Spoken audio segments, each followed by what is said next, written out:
Welcome back to Animal Crossing New Horizons. I'm Dear Darling. I shall we see what's going on our lovely island of Fawnhallow today, as we'll be relaxing as per usual.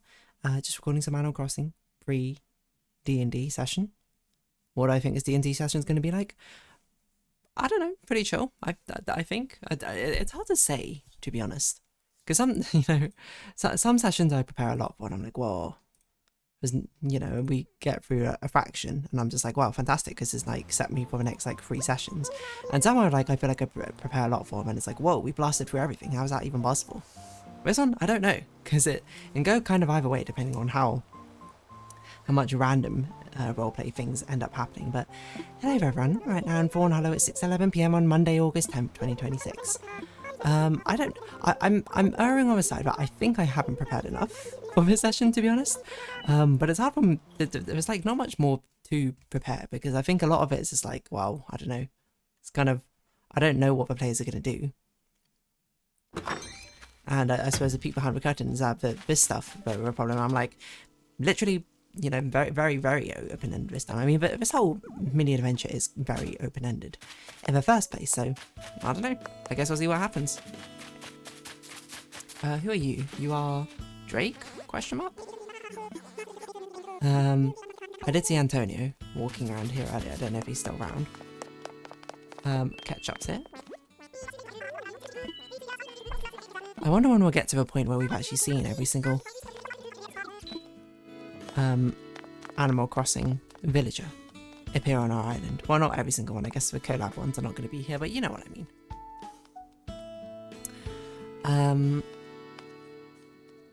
So yeah, it's going to be interesting, I think, maybe. It might also be incredibly boring. Like, it's hard for me to say, because the story beats we're on and this intermission part are very sort of like, obviously they're like a fairy tale book, so it's not like, when I'm writing it down, it's like, this doesn't seem like it's going to be the most interesting thing, but sometimes it can turn into most interesting things, and sometimes it's also like, nah. I don't know. Magi vary, I suppose. But what am I going to talk about today? Gadget talking with Mate, I have qualified for round A. Do I think I'm going to get to grade A finals? I think I will. I will say that this is a very brutal CM, if you don't know. I'm going to give you a TLD of that. Basically, this is a CM Virgo Cup, and it's very brutal, mainly because it's a very, very harsh dirt track, so there's very few characters who can run on it natively. It's one of the longest dirt tracks we've ever had, and it has, the natures of the track means it has a very, very high stamina requirement. Which basically means there's two very, very dominant characters in it. And if you don't have those characters, then you're kind of doomed. But I fortunately have both those characters, and I like both those characters. One I do like significantly more than the other, to be fair, but still. So I'm okay running them, but they're still like a bit of a pain to build sometimes, and everyone seems to be running like 1 ace and 2 debuffers, and I don't really like running debuffers, so I'm just sort of like, ugh. Seeing my characters lose, and I'm like, I can't really be bothered to make another ace, because it's so demoralizing making an ace for this CM, because you need to hit so many things at once. You got to hit the ridiculous stat requirements, including the stamina, making sure that at least you have a good amount of recovery, etc, etc. I'm playing front runners, so I need groundwork, I need my greens, and it's like, okay, and you also need medium mass, and it's like, oh my gosh, there's too many things going on, to be honest. But yeah.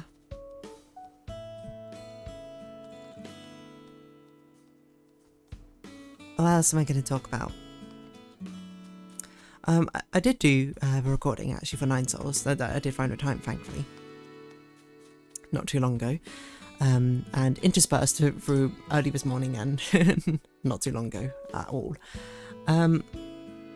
And yeah, it didn't actually take as long as I thought. Like, I think I was basically of a mindset was like, I'm just gonna send it. I do a few runs until I'm just like, this sounds good enough. Like, I'm not having high expectations that I'm gonna get any other parts. So it's sort of like I think it's silly, to be like, oh, I'm going to spend like hours on this instead of, like 5-10 minutes.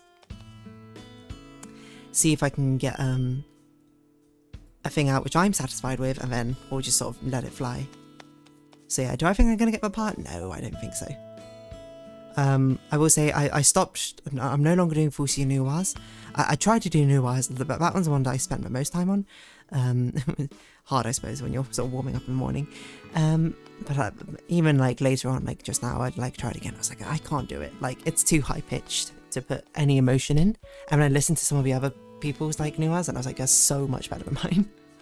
Like for some of the others, I'm like, I think they're better than mine. But like, I can see the merit in mine. With Nuwas, I was like, this is crazy. Like, my voice just doesn't fit Nuwas at all. And also, same with Fuxi's. I think at least my imagining of Fuxi's voice is way deeper than mine.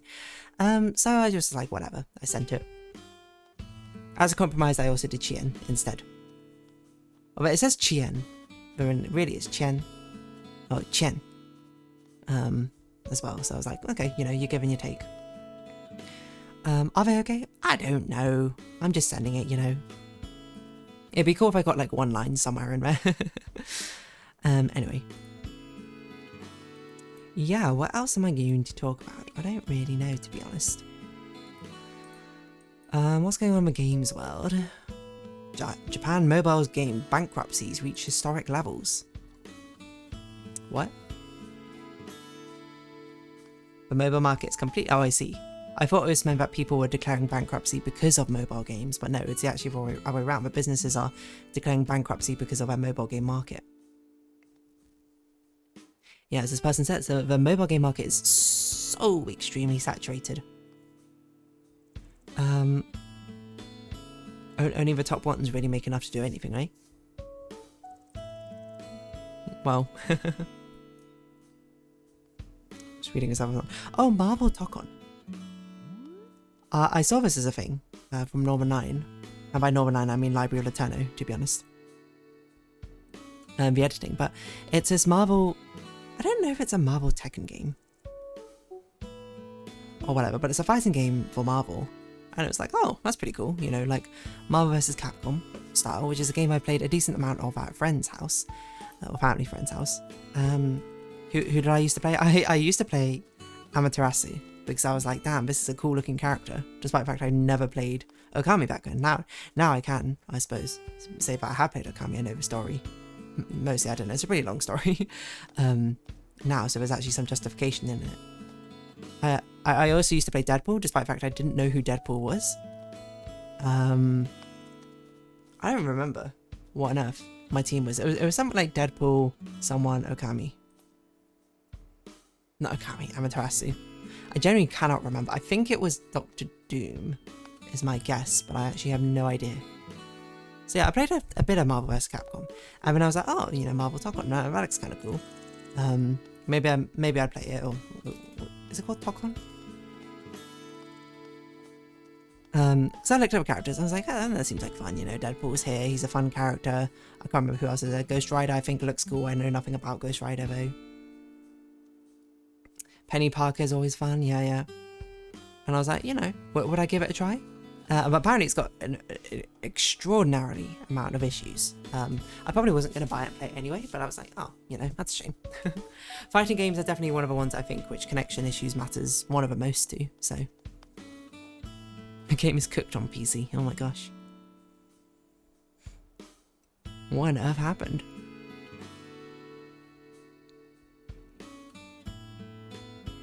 But so be it. But it just sort of reminded me of Marvel vs. Capcom. Oh, Steam controller. Wait, I thought I couldn't buy the Steam controller. Yeah, I reserved it in May. My order availability is 2027. What? Why have they made so few controllers? Well, whatever. But yeah. I don't really know what I was going to say about that. So Tokon, I guess, exists. Wait, Little Gator Game has a DLC? What? No way. I had no idea. Oh, don't listen to that. That's so cute. I don't even remember what everyone's voices were like in that game. That's a couple of hours. It's a big disappointment as well.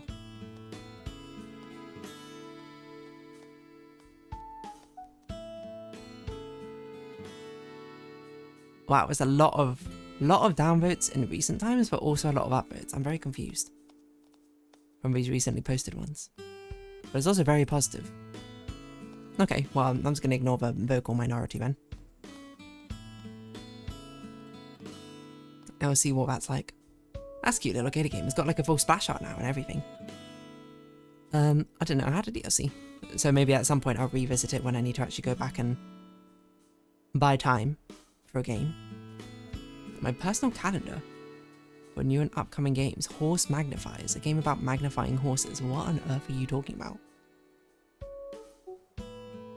Are these like literal release every single day? That's an insane amount of like...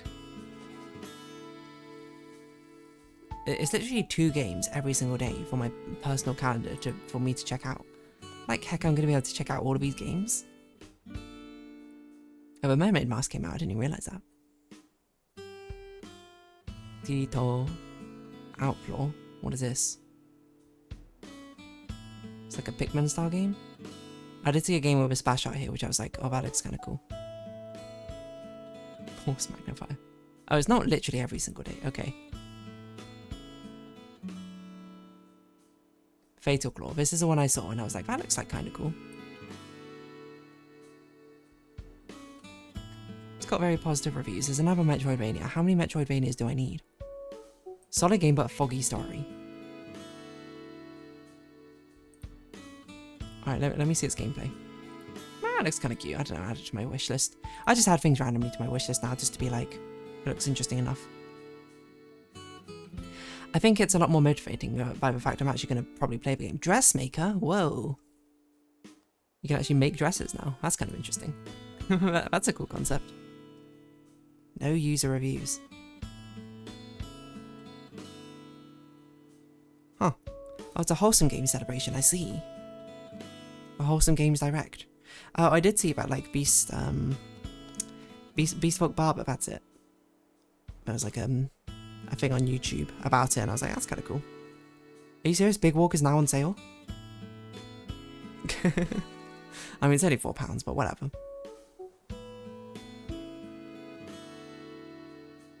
What on earth are all of these games? I don't know. Oh, I thought it said Neopets and I was like, how's that Neopets? Oh, Love Ghosty, that's a game I played. This soundtrack edition. Smush. Well, I think this is a game that was in my wishlist, but then I don't know. I guess I removed it for some reason. I don't know, there's too many games to play. I would like to check out a decent amount of these games, but unfortunately I cannot. Maybe. Moss is a cozy game? I thought it was like an adventure game. Got all these upcoming games. Anyway, sorry, I'm just getting a bit distracted. Like a gaming calendar sounds very funny. Not funny, but like a cool concept. I guess like an advent calendar for games. But someone should do that for Christmas. I guess you kind of could, but the problem is like it'd have to be quite bite-sized games for you to actually enjoy, I suppose, playing them for any substantial amount of time. Which I guess is not a negative per se, it's just more so, huh, that's probably a lot to do. But yeah.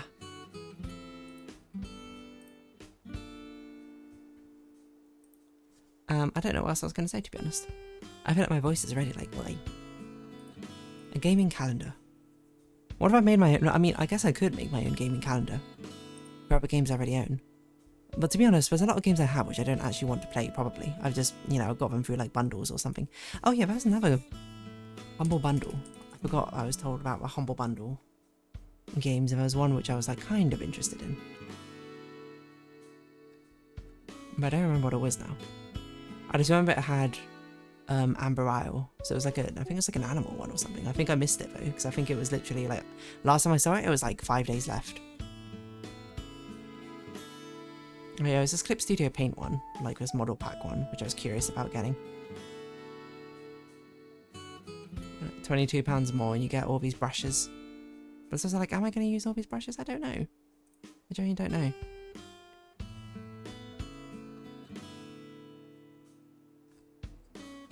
Yeah, I think I missed the bundle. It was okay, because it was the only game I saw in it which I wanted was Amber Isle. A modern indie game studio. Oh, it's a book bundle.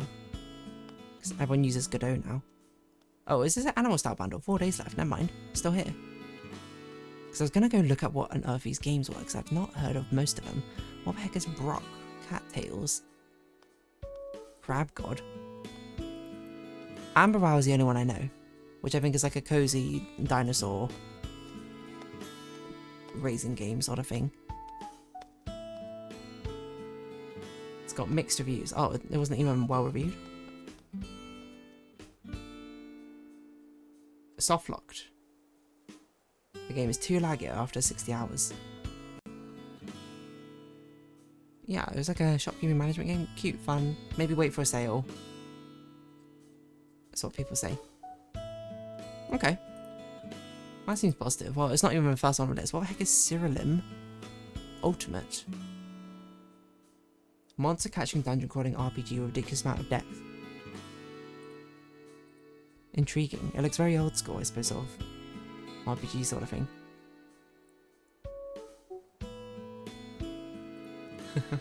I can't help it. My eyes are automatically drawn to when people have a negative review about it. I'm like, it's not helpful. I should probably read up the positive reviews, because negative reviews, I mean, they are useful, I suppose, but are they always useful? Should they be the first one you read? I don't know. Okay, well, I'm not so interested in this game. It kind of looks like a Warrior Cats game, but now I know there's a Warrior Cat Switch game coming. Who knows? Oh, is this like a point-and-click adventure game? That's kind of fun. Overwhelmingly positive.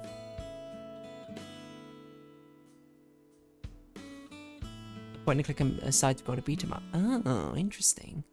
Chill Aquarium, Castle for the Cat. I don't know what these are. I don't know, chill games. Will I get this? I don't know. I don't think I actually play any of these games, to be honest. Like, Amber Hour was a maybe one. But there's also, I don't know, I guess it would be cheaper to buy the thing. No, I don't think about it too hard. That sort of thing. What I gotta think about right now is D&D. I gotta think about, you know, what am I gonna do? What sort of story are you gonna tell? What extra things need to be told? What extra things need to be shared?